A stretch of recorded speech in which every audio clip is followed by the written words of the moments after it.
This is Beyond with Heather Tesch, where we examine near-death experiences and life itself, hopefully making this life a little better. Hello, everyone. Thank you so much for joining us today. Today, my guest is Sky Waterpeace. Hello, Sky. Hey, Heather. It is great to have you here. I went to your talk, actually a couple of them, at the last IONS conference, and I was just fascinated by your near-death experiences. So if you could, would you take us to both of those and tell us what happened? Sure. Thanks, Heather, and thank you for having me. What's particularly interesting for me with my near-death experiences is that prior to my first one, I was what I would describe as a militant atheist.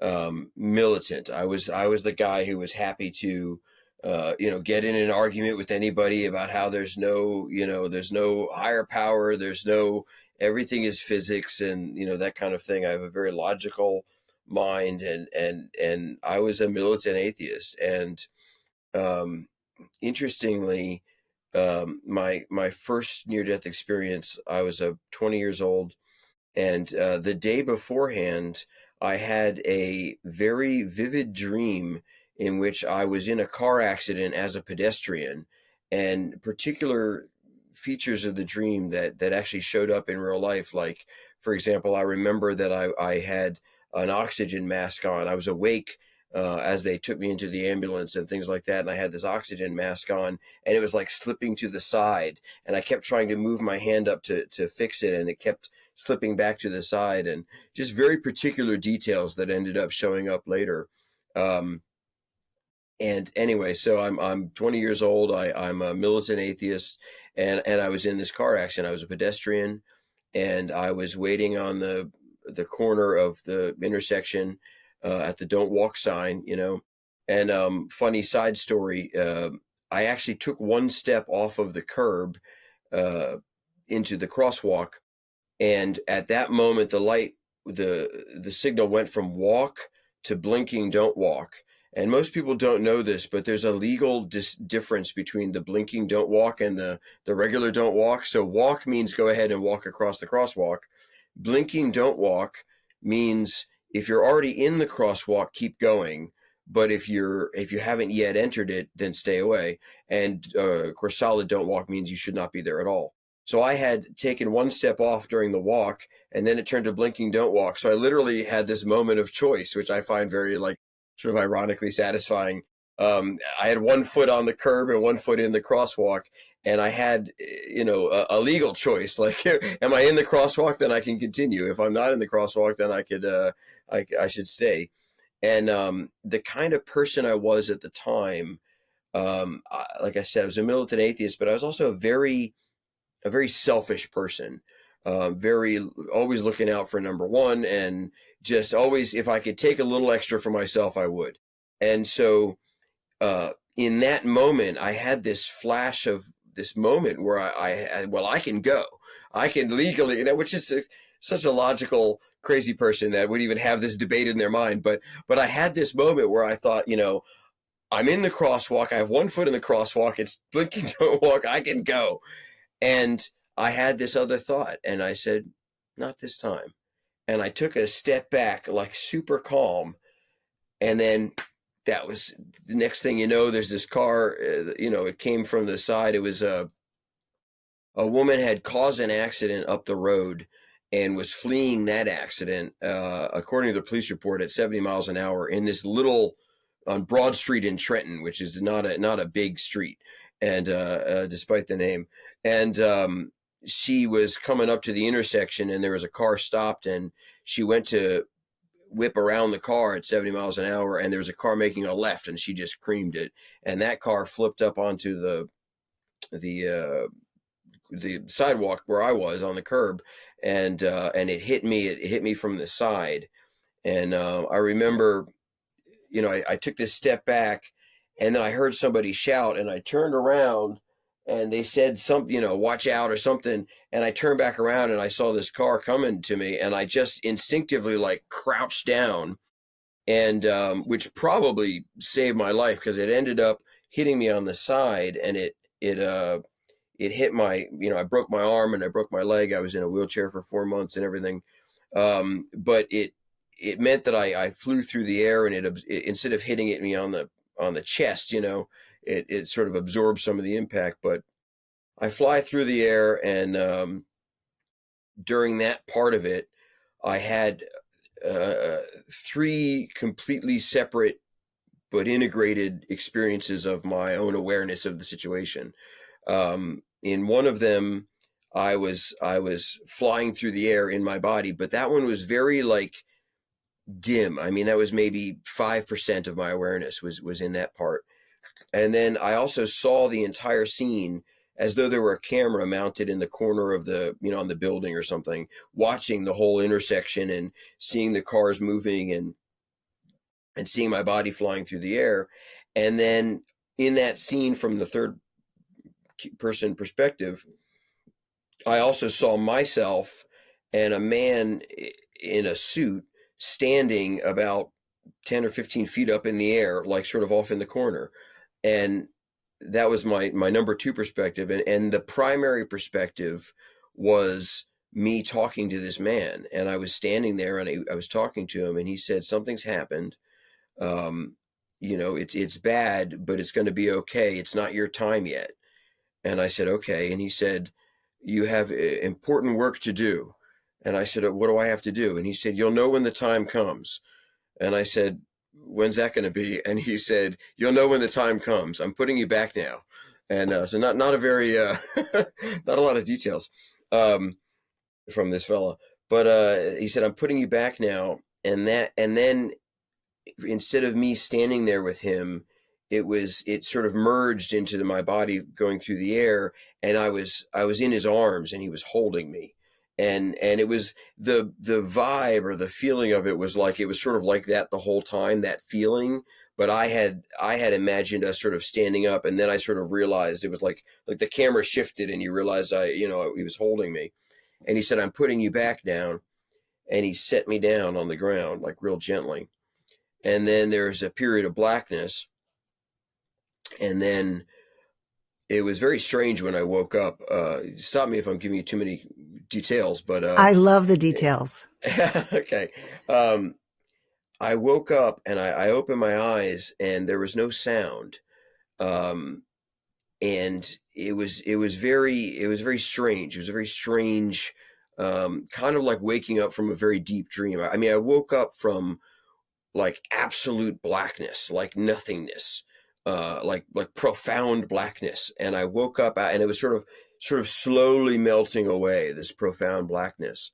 And I remember I sort of sat up, and there was a guy that was he was like kneeling over me, and he was saying something, but it wasn't processing yet. And he was, and I sort of sat up, and he was saying, don't move, buddy. Don't move, buddy. You're okay, but don't move. But it wasn't really making sense. I only know that he said that because it clicked in later. And my head sort of flopped to the side, and I see this object sitting next to me. And I'm staring at this object, and I'm staring at it, and it's like completely out of context. It made no sense. Nothing's making any sense. And I start to finally make out that it says, don't walk. And it's the don't walk sign that I was standing next to, not the one I was looking at, but the one I was standing next to. Apparently it had gotten knocked off its mooring by the car, and it had flown through the air and landed on top of me. I read this later in the police report. It took 15 people to lift it off of me. And I assume that I must have woken back up after they lifted it off of me, because I'm looking at this thing, and of course there's no light on it. It just said don't walk, and I'm looking at it, and then I kind of like my head flops this way, and I see a fireman run by, and then all of a sudden it was like in the old theaters where the curtain comes down, and it's this very physical, heavy curtain that comes down. It was like that, but with the sound. The sound sort of descended down into the scene, and all of a sudden there were people shouting and sirens and all this stuff happening. And that's when I heard this fellow next to me saying, "You're okay, just don't move, don't move." And it was very disorienting. I'm laying there, and I'm just I had blood in my eyes. I was blinking. I said, I can't see. And he peered at me and he said, you have blood in your eyes. And I blinked and, went away. And, it, funny, you asked for details, so I don't know if you wanted this one, but my mom, the next day when she finds out, she said, well, I hope you were wearing clean underwear. And I said, actually, I wasn't wearing any underwear. They cut my jeans to check, if I had any bleeding or whatever. And they cut, and they had the paramedic snip, snip, snip, snip, and folds back the flap. Oh, okay. Well, and then just started checking my legs and everything. So, I spent a few days in the hospital. I spent, like I said, about 4 months in a wheelchair, about 6 months in a cast and everything. But I had this vivid experience of what happened, but from the background that I had, I wasn't about to, well, you gotta hear what happened, I don't know if I had ever heard of somebody having a near-death experience at that time, or certainly it wasn't in the kinds of readings and things that I was doing at that time. And it was about 3 weeks later. I moved back in with my parents, and talk about divine timing, by the way. My mother and I had a little bit of a falling out, and we're really not on great terms when this all happened. But my mother she wasn't at that time, but she had been a nurse. And so when I had this accident, my mom ended up taking some time off of work, and I moved back in with them, and I was like living in this hospital bed in the first floor and everything. And she was taking care of me. And so it really went very far to like reconnect us and things like that. And it's 3 weeks later, maybe something like that. And she was telling me about how the next day when my folks had found out about it, they had come up to Trenton to visit me in the hospital. And then after they had gone to the scene of the accident just to look around and, see the damage and things like that, they recovered one of my sandals that was mangled. I don't know what happened to the other one. And my mom talked to a woman who ran a water ice station, Italian water ice in Philly. They call it water ice. And it was a little stand across the street. And so she saw the entire accident. And my mom was telling me that this woman said that when she saw the accident, it was so violent. This car was going so fast, and it hit the other car, and of course it ripped the pole off these big giant traffic pole and everything. It smashed into the wall of the building behind me and like smashed out the wall. I mean, it was just a violent accident. And she was telling my mom that when she saw my body flying through the air and I was completely limp, she thought for sure that I was dead. And she said, but she knew I was going to be okay because that I landed on the ground, her words, as softly as though I had been placed on the ground by an angel. And of course, my mom said that I start tearing up, and I said, "Oh, Mom, I got to tell you this story," And that was the first person I ever talked to about it was my mom. I told her this story. I said, I don't think I ever would have told anybody if she hadn't said those exact words, because that was my lived experience, that if you want to call this person an angel or whatever you want to call it, but that was my personal experience, that I was set gently on the ground. And to hear that from another person was, it was profound. But the thing is, you got to understand, I was such a militant atheist. I mean, I was like, there is no, consciousness is epiphenomenal, and it's just, it's all an illusion and all this stuff. And so I shared it with my mom, and I don't think I told another person for probably years. I didn't talk about it at all. And because I had to like integrate, I had to really think about it, and really think about, what does this mean that, I had this full on experience.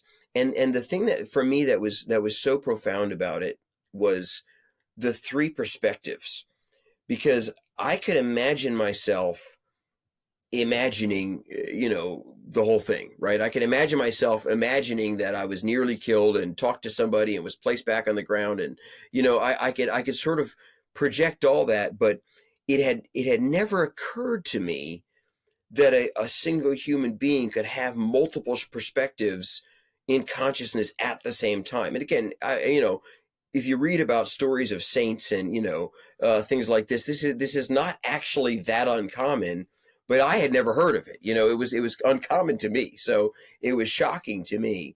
And it was the kind of thing that I wouldn't have made up. I wouldn't have invented that, because it just wouldn't have occurred to me to invent that. So it really messed with my perspective of reality. But I was still a very selfish person. And the background of that is I was also a active alcoholic, and I was drinking. And when I first came out of the accident, I thought, oh well, maybe I should quit drinking. But then if you know anything about alcoholism, it's extraordinarily difficult for an active alcoholic to stop drinking. So I sort of toyed with it, and I tried, and then I relapsed, and it was on and on for years. So it was one of these things where it's like there's this background, like almost sort of beeping alarm saying, there's more out there, there's more out there, there's more out there. And then there's my lifestyle that's just like, yeah, who cares? Who cares? Like it just continue to be selfish and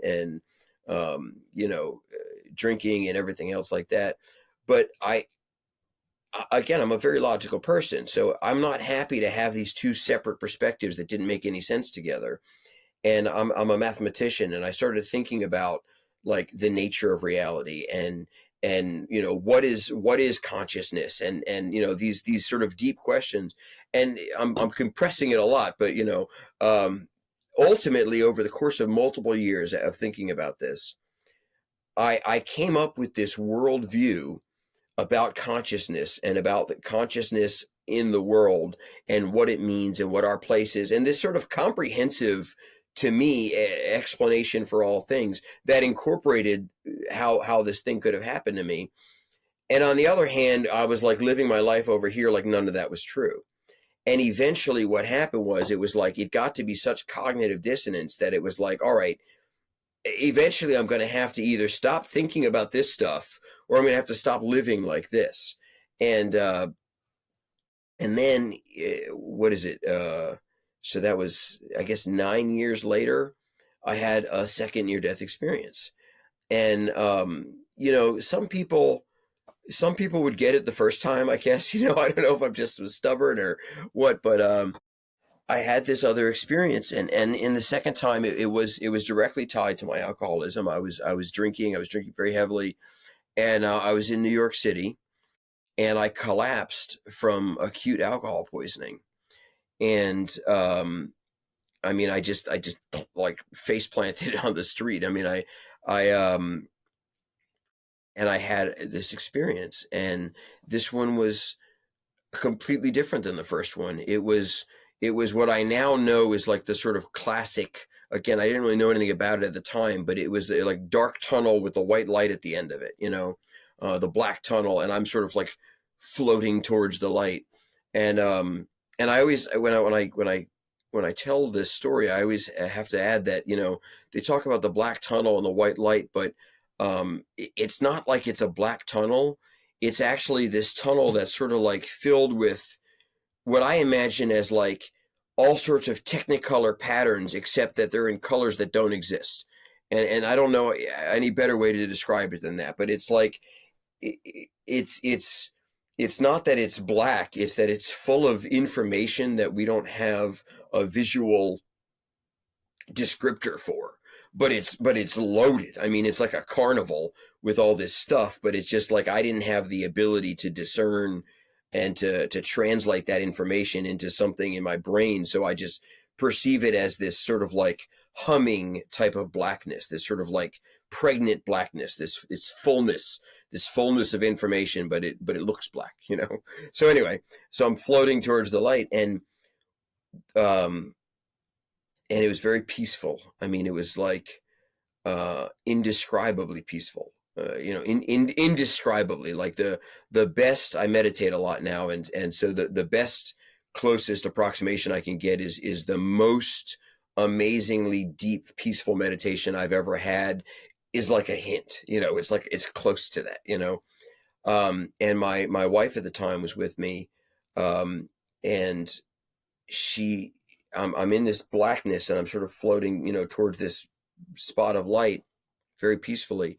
And from very far away, I started to hear her voice, and she was saying, I love you.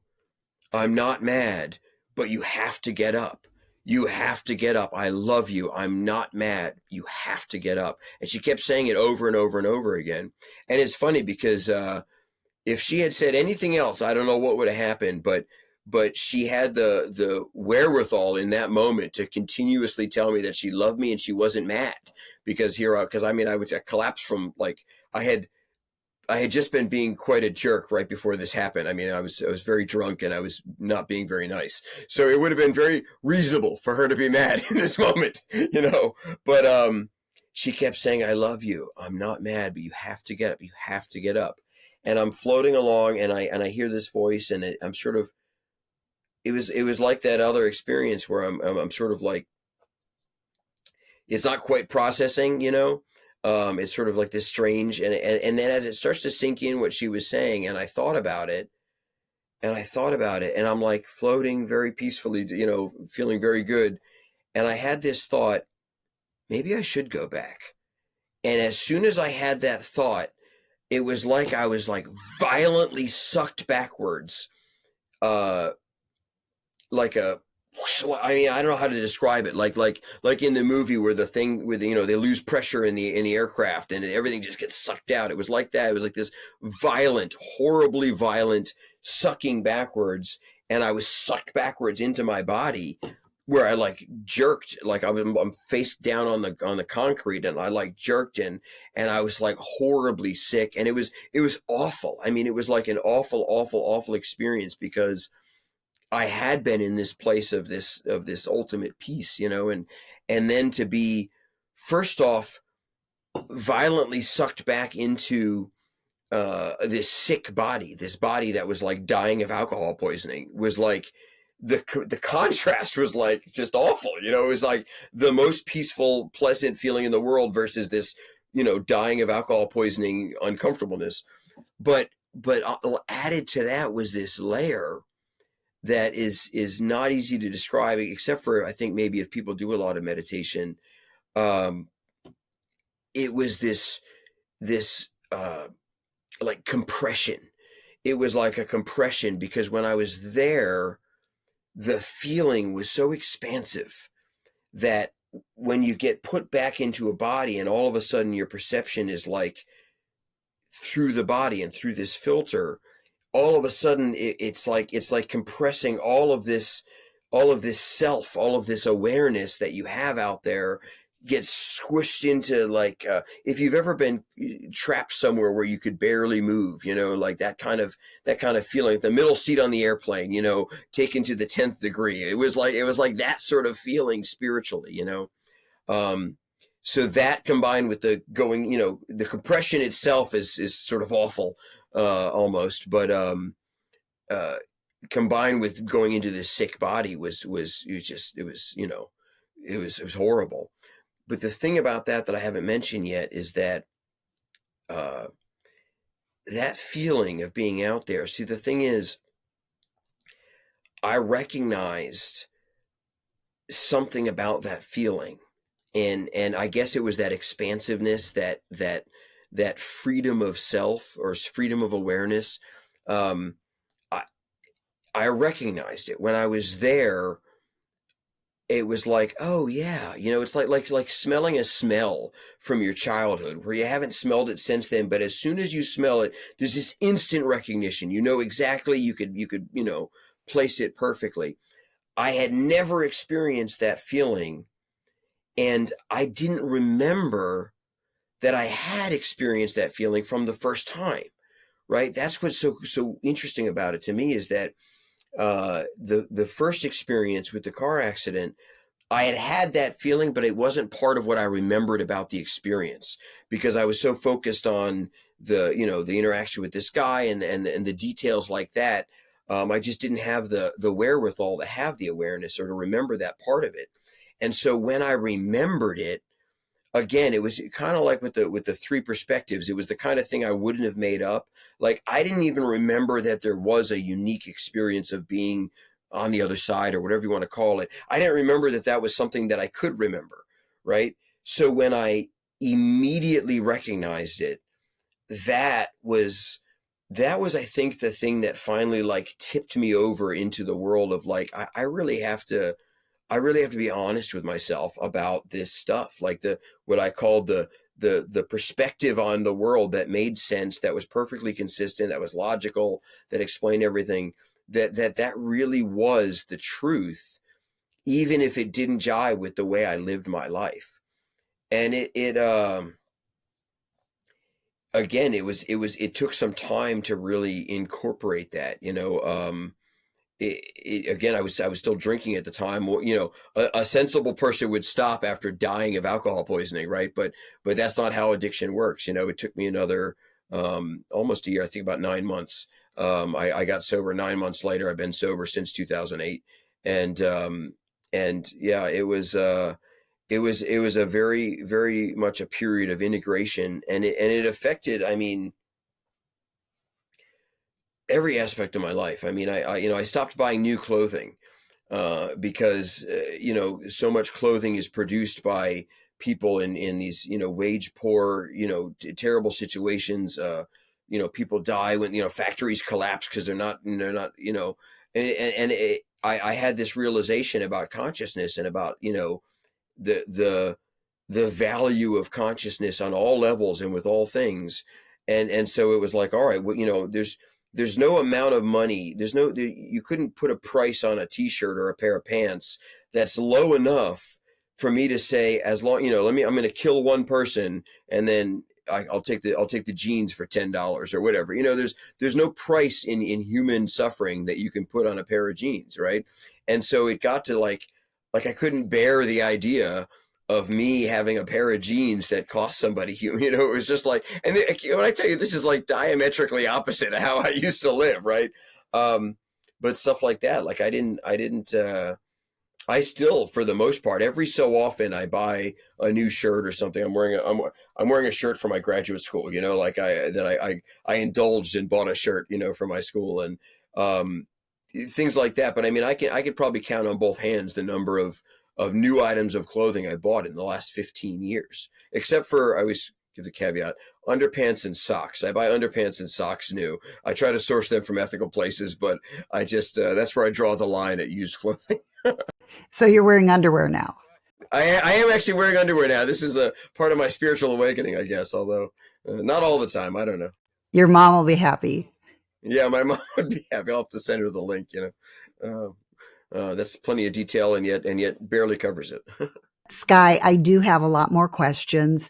So if it's okay with you, let's go ahead and take that into part 2.